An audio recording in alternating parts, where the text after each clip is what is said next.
Hello students, आज हम देखेंगे टॉपिक इफ कंडीशन।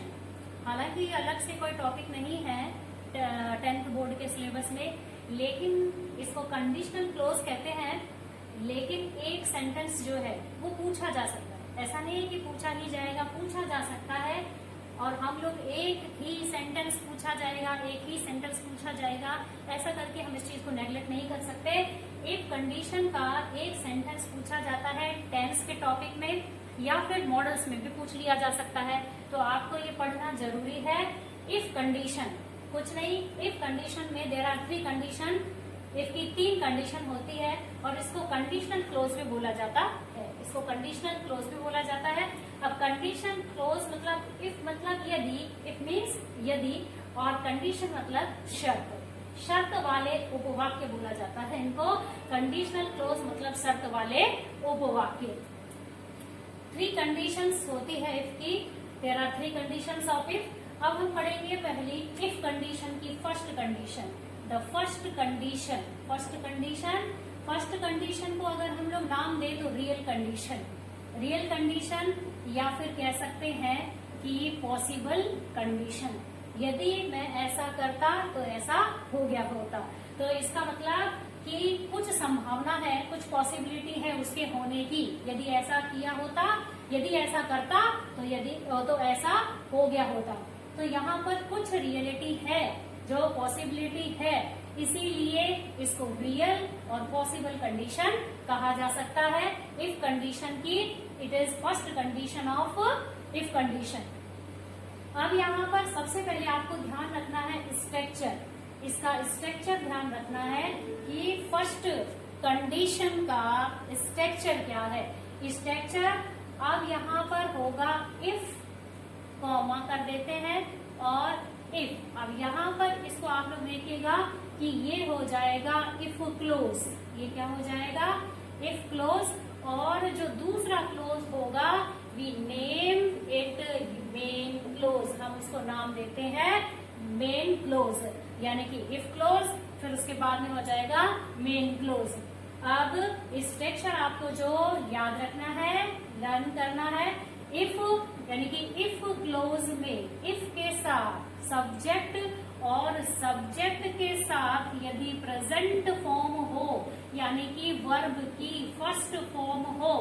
इफ वाले क्लोज में सब्जेक्ट के साथ प्रेजेंट यानी वर्ब की फर्स्ट फॉर्म हो, तो मेन क्लोज में सब्जेक्ट के साथ विल और शैल और वर्ब की फर्स्ट फॉर्म का प्रयोग किया जाएगा, यूज किया जाएगा।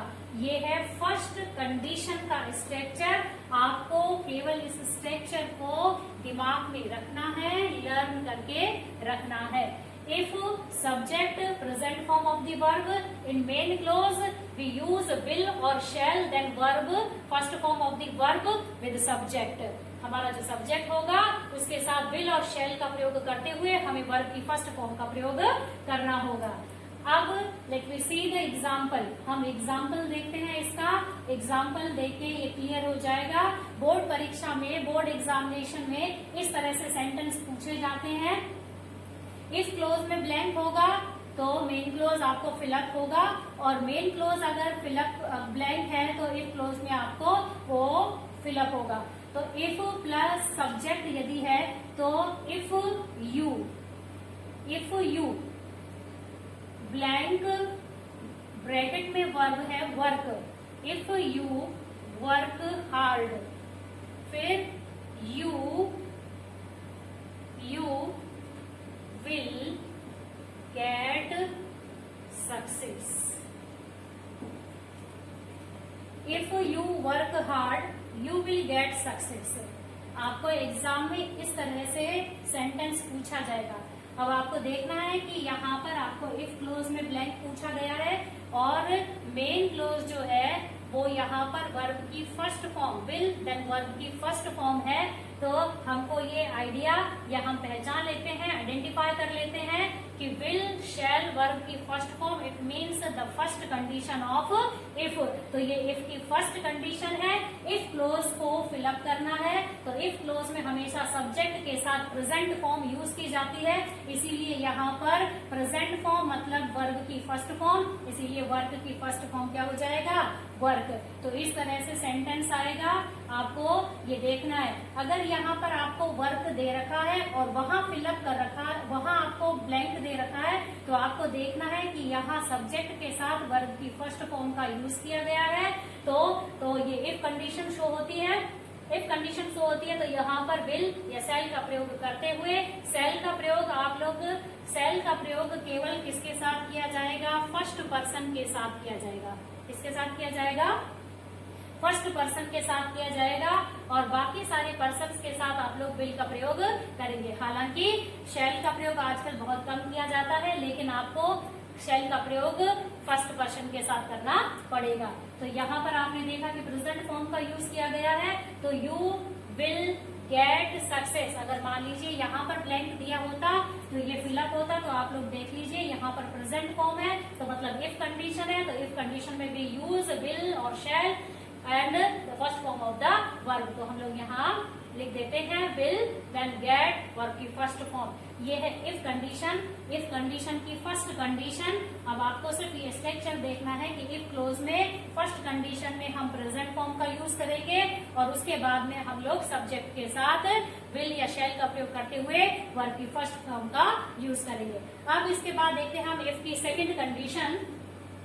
इफ की second condition, the second condition of if. Second condition of if, second condition क्या होती है, जो कि इसको कहते हैं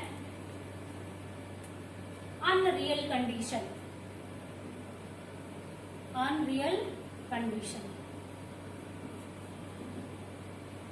अनरियल कंडीशन।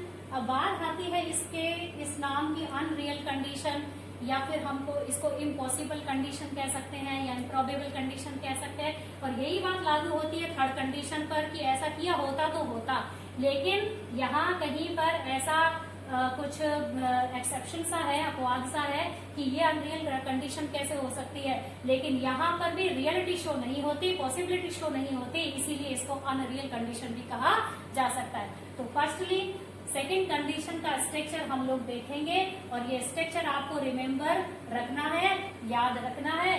वही पहला होता है इफ क्लोज, और यहाँ पर हमारा स्ट्रक्चर कैसे बनेगा, यदि इफ क्लोज में सब्जेक्ट के साथ पास्ट फॉर्म हो, पास्ट फॉर्म मतलब कौन सी फॉर्म, वर्ब की सेकंड फॉर्म हो, तो डू मेन क्लोज में सब्जेक्ट के साथ हम लोग यूज करेंगे वुड का, यूज करेंगे शुड का, और उसके साथ वर्ब की फर्स्ट फॉर्म लगाएंगे। यानी कि स्ट्रक्चर क्या कहता है हमारा कि इफ वाले क्लोज में फर्स्ट फॉर्म की जगह पास्ट फॉर्म होगी, सेकंड कंडीशन में यानी वर्ब की सेकंड फॉर्म होगी, और in the place of will और shall we use would and should. हम विल और शैल की जगह किसका प्रयोग करेंगे, वुड और शुड का, और यहाँ पर पास्ट फॉर्म की जगह हम वापस प्रेजेंट फॉर्म को यूज करेंगे, क्योंकि वुड और शुड ये ऑब्वियसली और स्पष्ट रूप से, या फिर कहते हैं कि वुड और शुड जो है the second form of will और शैल। तो ये सेकेंड कंडीशन का स्ट्रक्चर है। सेकेंड कंडीशन का structure, if subject past form of the verb, then subject in main clause we use would and should, then verb the first form of the verb with our subject. अब हम sentence एक example लेते हैं। Example हम लोग यही वाला लेंगे, क्योंकि एक ही एग्जाम्पल के बतौर यदि हमें किसी चीज को समझने की कोशिश करते हैं तो वो हमें दिमाग में ठीक से बैठता है। यही है कि अगर सेंटेंस आपको इस तरह से दिया हुआ था, if you worked hard, if you worked hard, you blank bracket में वर्ब गेट सक्सेस।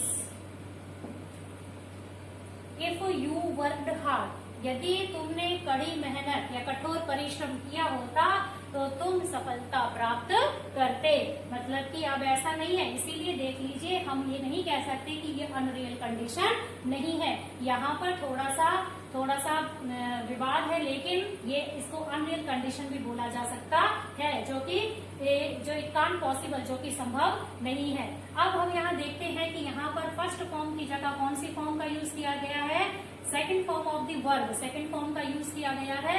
तो हमें पता चल जाएगा कि ये सेकंड कंडीशन है। तो सेकंड कंडीशन है तो मेन क्लोज में हम वुड, शुड और वर्ब की फर्स्ट फॉर्म का यूज करते हैं। यू है, इसीलिए हम लोग क्या लगाएंगे, वुड, और get first form is get. Structure के अनुसार आपको केवल स्ट्रक्चर याद रखने हैं। अगर यहाँ फिलअप है तो वहां ब्लैंक होगा, वहां फिलअप है तो यहाँ ब्लैंक होगा। यहाँ सेकंड फॉर्म है और सेकंड फॉर्म है तो पास्ट यानी सेकंड कंडीशन, तो यहाँ पर हम वुड या शुड और फर्स्ट फॉर्म का यूज करेंगे। ये है सेकंड कंडीशन। सेकंड कंडीशन के अंदर एक और कंडीशन आती है। सेकंड कंडीशन के अंदर हम लोग एक और कंडीशन पढ़ेंगे, यानी कि इफ की सेकंड कंडीशन के अंदर एक और कंडीशन पढ़ेंगे जिसको कहा जाता है इमेजिनरी कंडीशन, हाइपोथेटिकल कंडीशन, यानी कल्पनात्मक वाक्य, जिसको कल्पनात्मक शर्त वाले वाक्य भी कह सकते हैं। सेकंड कंडीशन के अंदर ही पढ़ते हैं इसको इमेजिनरी कंडीशन, इमेजिनरी कंडीशन, या फिर इसको कहते हैं hypothetical condition. Hypothetical condition Hindi में इसका अर्थ होता है कल्पनात्मक, हिंदी में इसका अर्थ होता है कल्पनात्मक वाक्य, कल्पनात्मक वाक्य ही कहेंगे, कल्पनात्मक उपवाक्य कहेंगे, इमेजिन करना। अब इसका structure, we see the structure, हम इसका स्ट्रक्चर देखते हैं। इफ में आपको याद रखना है, इफ क्लोज में कोई भी अगर सब्जेक्ट हो, कोई भी प्रोनाउन हो, हम उसके साथ केवल एक ही वर्ब का यूज करेंगे, वो है वर्ब। किसका यूज करेंगे, वर्ब का, और उसके बाद में मेन क्लोज में सब्जेक्ट, इफ सब्जेक्ट वर्ब, ठीक है। उसके बाद में कोई भी ऑब्जेक्ट आ जाए, कुछ भी चीज आ जाए, इफ सब्जेक्ट वर्ब, और दूसरे यानी कि मेन क्लोज में सब्जेक्ट के साथ केवल वुड का प्रयोग करेंगे, और वर्ब की कौन सी फॉर्म आएगी, फर्स्ट फॉर्म आएगी। यानी इफ देन सब्जेक्ट, कोई भी सब्जेक्ट हो, चाहे वो सिंगुलर हो या फिर प्लूरल, वर्ब का यूज करना है। सेकंड क्लोज यानी कि मेन क्लोज में सब्जेक्ट के साथ शुड का प्रयोग न करते हैं, only we use would then verb की फर्स्ट फॉर्म। अब एग्जाम्पल देखिए, ये एग्जाम्पल इस तरह से आते हैं कि if I blank a bird, यदि मैं एक पक्षी होता, यदि मैं एक पक्षी होता, आई ब्लैंक, फिर दे दिया फ्लाई इन द स्काई। अब आपको पढ़ने से ही पता, हमने इसको रीड किया और रीड करते ही कि हम वी शैल आइडेंटिफाई, हम लोग आइडेंटिफाई कर लेंगे कि ये कल्पनात्मक वाक्य है। और इफ कंडीशन तो आपको पता है, आइडेंटिफाई कर लिया कि मैं एक पक्षी होता तो मैं आकाश में उड़ता, मतलब ये कैसा हो गया, इमेजिनरी हो गया, कल्पनात्मक हो गया।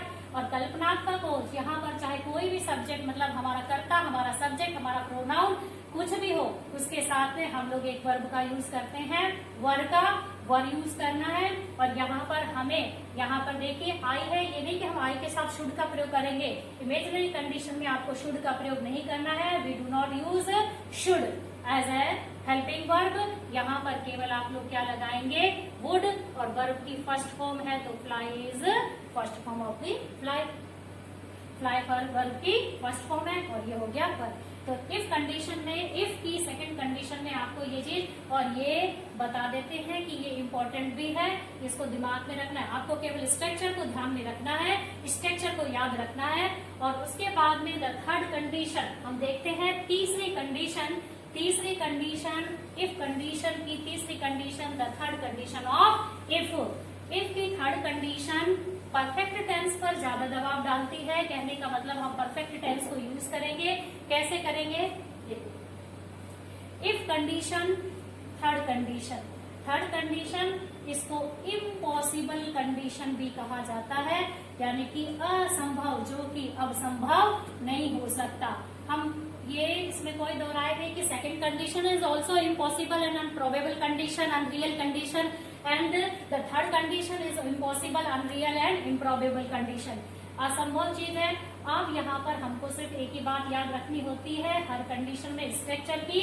स्ट्रक्चर इसका है कि इन इफ क्लोज, इफ वाले क्लोज में सब्जेक्ट और सब्जेक्ट के साथ हम लोग यूज करेंगे पास्ट परफेक्ट टेंस का। किसका यूज करेंगे? पास्ट परफेक्ट टेंस का। पास्ट परफेक्ट टेंस का मतलब है हैड देन वर्ब की थर्ड फॉर्म, हैड वर्ब की थर्ड फॉर्म, और उसके बाद मेन क्लोज की बात आती है सब्जेक्ट, और सब्जेक्ट के बाद आ जाता है यहाँ पर हम लोग फ्यूचर परफेक्ट टेंस का प्रयोग करते हैं। किसका प्रयोग करते हैं? फ्यूचर परफेक्ट टेंस का, फ्यूचर परफेक्ट टेंस का। अब इतना ध्यान रखिए, पास्ट परफेक्ट नहीं याद रहता है। If subject had plus verb की third form in if clause, और मेन क्लोज में सब्जेक्ट और फ्यूचर परफेक्ट मतलब वुड हैव और शुड हैव, और परफेक्ट टेंस है इसीलिए यहाँ पर वर्ब की कौन सी फॉर्म आ जाएगी? थर्ड फॉर्म आ जाएगी। तो ये इसका स्ट्रक्चर है।